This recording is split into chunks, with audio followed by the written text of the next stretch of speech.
দেখছিস তো কানাই, বর্ষাকালের এতদিন হয়ে গেল তাও বৃষ্টির কোনো ছিটে ফোঁটা নেই। হ্যাঁ রে নিতাই, এই বৃষ্টির জন্য সারা মাঠের ফসল রোদে পুড়ে নষ্ট হয়ে গেল। হ্যাঁ, বৃষ্টি বাদলা না হলে তো এই হওয়ারই কথা। দিন দিন সবার কলেই পানি ওঠা বন্ধ হয়ে যাচ্ছে। হ্যাঁ রে, আর কদিনের মধ্যে যদি বৃষ্টি বাদলা না হয় তাহলে দেখবি সবাই পানির অভাবই মারা যাবে। আরে কি এত বৃষ্টি বৃষ্টি করছিস? বৃষ্টি যখন হবে তখন নিয়ে আর কুল পাবি না কিন্তু, বলে দিলাম। হ্যাঁ, হোক হোক, কত বৃষ্টি আকাশে আছে দেখি। বৃষ্টি যত ইচ্ছে তত হোক, তাতে আমাদের কি? বৃষ্টি যতই হয় ততই ভালো, নাকি বলিস কানাই? হ্যাঁ রে, নিতাই তো ঠিকই বলে। অত ভালো ভালো না রে, দেখিস বেশি চাইতে গিয়ে আবার ডুবে যাস নে। তাহলে থাকো গোপালদা, এখন তাহলে উঠি, আবার পরে আসবো কেমন? হ্যাঁ হ্যাঁ, যা, ঠিক আছে। আর শোন, এ মাসের বাকিটা শোধ করে দিয়ে যাস। ঠিক আছে, দেবনে।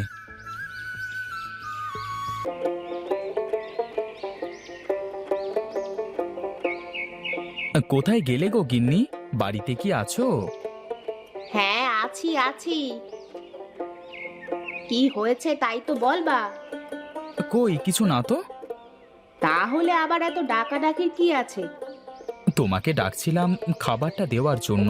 তা কি খাবার দাবার রেঁধেছো? কোত্থেকে আর খাবার রাঁধবো? বাড়িতে এক ফোঁটাও জল নেই। সেই রতনদার বাড়ি থেকে কি জল টেনে এনে রান্না করা যায়? তাও কোনো মতে রান্নাটা করেছি। যাও, তুমি গিয়ে এবার খাবার জলটা নিয়ে আসো। এ কথাটা প্রথমে বললেই তো পারো, এত ঘুরিয়ে পেঁচিয়ে বলবার কি দরকার আছে? দাও, ঘড়াটা দাও।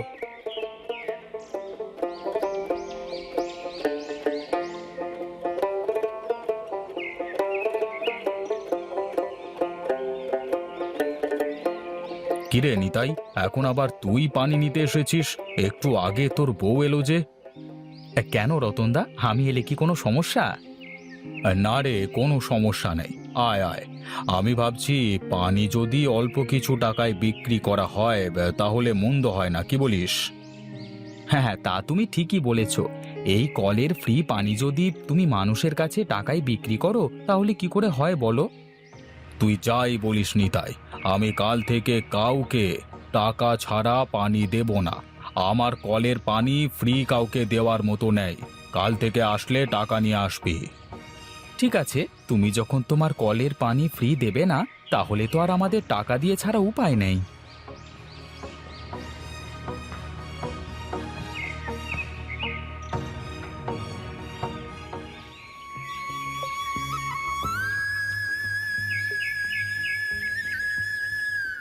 বুঝলে গিন্নি, কাল থেকে রতনের বাড়িতে পানি আনতে গেলে হাতে 1-2 টাকা নিয়ে যেও কেমন?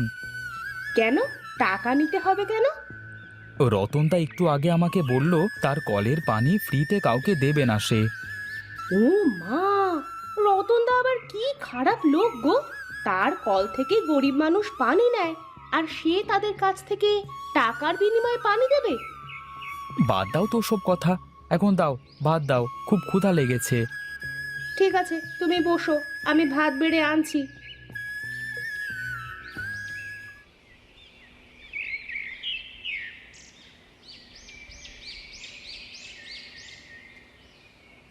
এই যে বুড়িমা, এখানে কি চাই তোমার?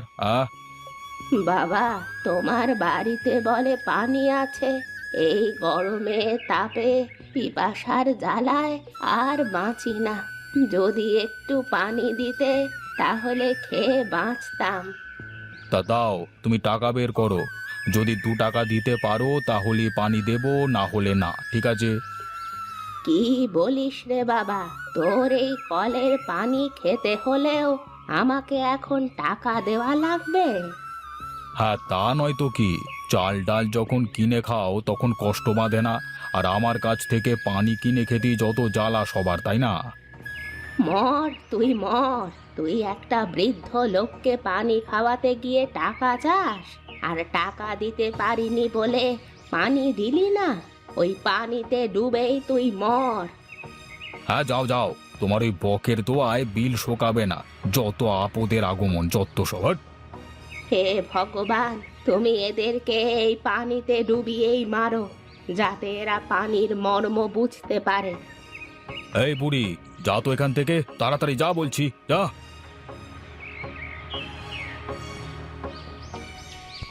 বুঝলে রতনদা, যে পরিমাণে গরম পড়েছে, এর মধ্যে পানি ছাড়া বাঁচাই দুর্লভ। আর এর মধ্যে তুমি তোমার কলের পানি বিক্রি করে খাচ্ছ হে। হ্যাঁ খাচ্ছি, তো তাতে তোদের কি সমস্যা? এখন তো বুঝতে পারছো না, সময় হোক ঠিকই বুঝতে পারবে। তা গোপালদা, আজকে কিন্তু কেমন ভ্যাপসা গরম পড়েছে দেখছো তো। হ্যাঁ রে, আমিও বুঝতে পারছি, হয়তো বৃষ্টিও হতে পারে আজ। আমারও তাই মনে হচ্ছে গো, নইলে আবার এত ভ্যাপসা গরম করবে কেন? তাহলে থাক তোরা, আমার আবার গরুর খড়গুলো নিচে রয়েছে, ওগুলো ঢেকে রেখে আসি। হ্যাঁ রে, আমিও যাব, চল, অনেক কাজ আছে বাড়িতে। এই যে গোপালদা, ধরো তোমার বাকি 40 টাকা।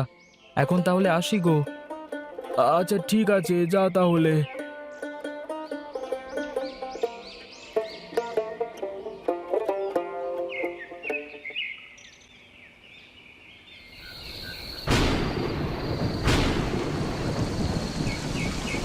হা, কি শান্তি!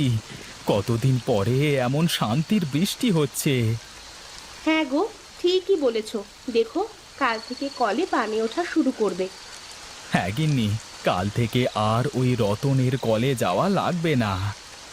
হ্যাঁ, তা না হয় বুঝলাম, কিন্তু কাল যদি এত বৃষ্টি হয় তাহলে তুমি কাজে যাবে কিভাবে? পাগল নাকি? বৃষ্টি কি সব সময় হয় নাকি? বৃষ্টির ভাব দেখেছো? মনে তো হয় না যে এত সহজে থামবে। যা হয় পরে দেখা যাবে, এখন ঘুমাও তো।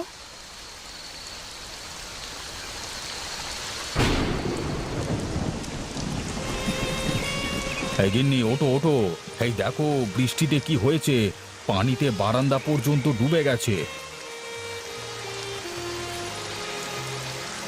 হ্যাঁ, কি বলো?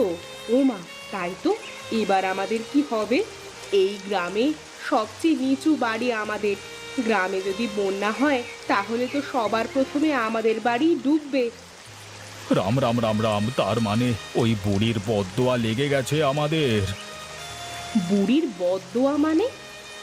কাল এক বুড়ি এসেছিল পানি খেতে, টাকা না থাকায় আমি তাকে পানি খেতে দিইনি। তার জন্য যাবার পথে আমার জন্য বদদোয়া করে যায়। আমার তো এখন মনে হচ্ছে ওই বুড়ির জন্যই আমাদের এই দশা হচ্ছে। তুমিও পারো বটে, একটুখানি পানি দিলে কি এমন হতো? ওসব কথা বাদ দাও, পানি দেখো আস্তে আস্তে বারান্দা উঠছে, খাটের তলায় আসছে। এখন কি করা যায় বলো তো? আমি আর কি বলবো, তাড়াতাড়ি উঁচু রাস্তায় চলো, না হলে পরে এখান থেকে আর উঠতে পারবে না। হ্যাঁ হ্যাঁ, চলো চলো, তাড়াতাড়ি চলো।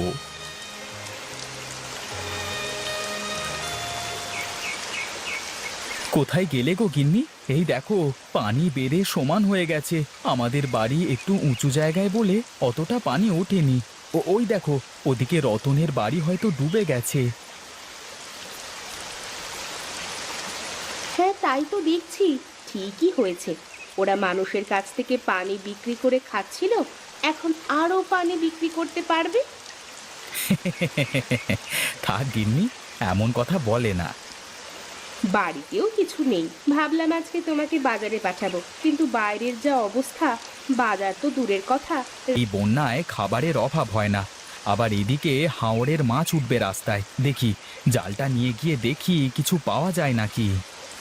ঠিক আছে, সাবধানে যেও।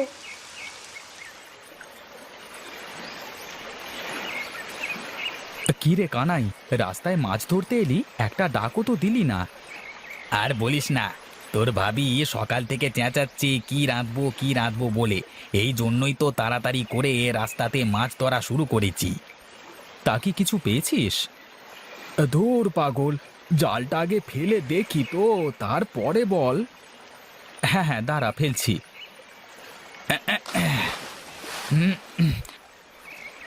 আরে বাহ, এই জাল ভরে মাছ উঠছে যে!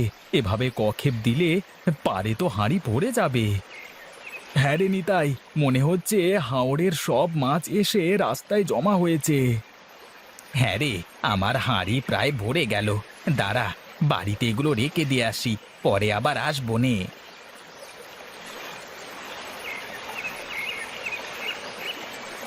তা যাক, তোদের রতনের কি অবস্থা বল? ওর বাড়ি তো সবচেয়ে নিচু জায়গায়। ওর কথা আর বলিস না রে। ওর বাড়ি ঘর সব ডুবে গেছে। এখন ওই জায়গায় রাস্তার কোণে দুজন বসে আছে। হ্যাঁ রে, একদম ঠিক হয়েছে ওদের। এমনটি বলতে নেই, তাও আবার না বলে থাকতে পারছি না। গরিব মানুষের কাছ থেকে পানি নিয়ে টাকা নেয়, তাহলে বল ওদের ছাড়া আর কাদের এমন হবে? আমাদের তো যাই হোক উঠান পর্যন্ত পানি উঠেছে, তাও তো আমরা রান্না বান্না করে খেতে পারছি। হ্যাঁ রে, তা তুই ঠিকই বলেছিস। ওদের অমন কাজ করাটা ঠিক হয়নি। আচ্ছা থাক তাহলে, আমার মাছ মারা শেষ। আবার পরে আসবো নে মাছ ধরতে, কেমন? ঠিক আছে, যা তাহলে। আমিও যাই, কেমন?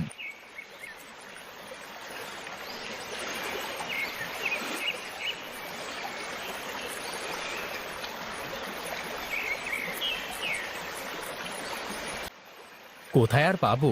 আমাদের রাস্তায় তো মানুষ মাছ মেরে হাঁড়ি ভরে ফেলছে। কি বলো? রাস্তায় মাছ ধরে? রাস্তায় মাছ ধরে এই প্রথম শুনলাম আমি। তাহলে চলে এলে কেন তুমি? হাঁড়ি ভরে গেছে তাই চলে এলাম। আচ্ছা ঠিক আছে, তুমি এগুলো রান্না করো, আমি খেয়ে দিয়ে আবার যাচ্ছি। আচ্ছা ঠিক আছে, তুমি বসো, আমি তাড়াতাড়ি গিয়ে রান্না করে আনছি। কি গো, এভাবে আর কতক্ষণ রাস্তাঘাটে দাঁড়িয়ে থাকবো দুজন? কি আর করব বলো, বাড়িটা বন্যায় সম্পূর্ণ ডুবে গেল। এখন কোথায় যাব আর কোথায় থাকবো সেই চিন্তাই তো করছি। সেই সকাল থেকে না খেয়ে রাস্তায় দাঁড়িয়ে রয়েছি। তুমি গ্রামে এমন কাজ করে রেখেছো যে কারো কাছে একটু সাহায্য চাওয়ার মুখটাও নেই। হ্যাঁ গো গিন্নি, আমি আমার ভুলটা বুঝতে পারছি, কিন্তু এখন তো আর কিছু করবার নেই। কেউই এখন আর আমাদের সাহায্য করবে না। চলো না নিতাইদার বাড়িতে যাই, ওরা যদি একটু সাহায্য করতো। কিভাবে যাব বলো?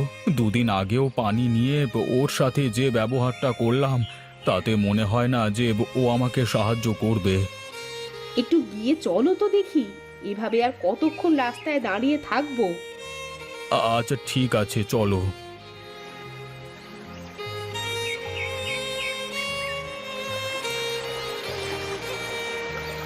কিছু না গো, এমনিতেই বসে রয়েছি, গিন্নির সাথে বসে গল্প করছি।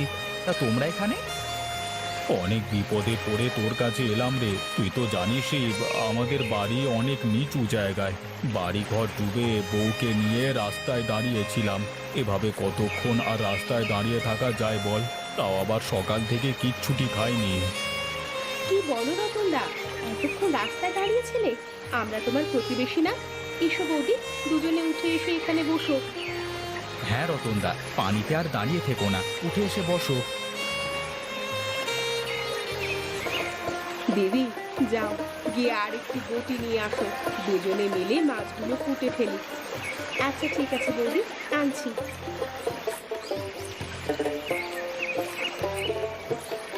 তাহলে রতনদা, দুজনে একসাথে খেয়ে দিয়ে রাস্তায় যেতে হবে মাছ ধরতে, যাবে তো?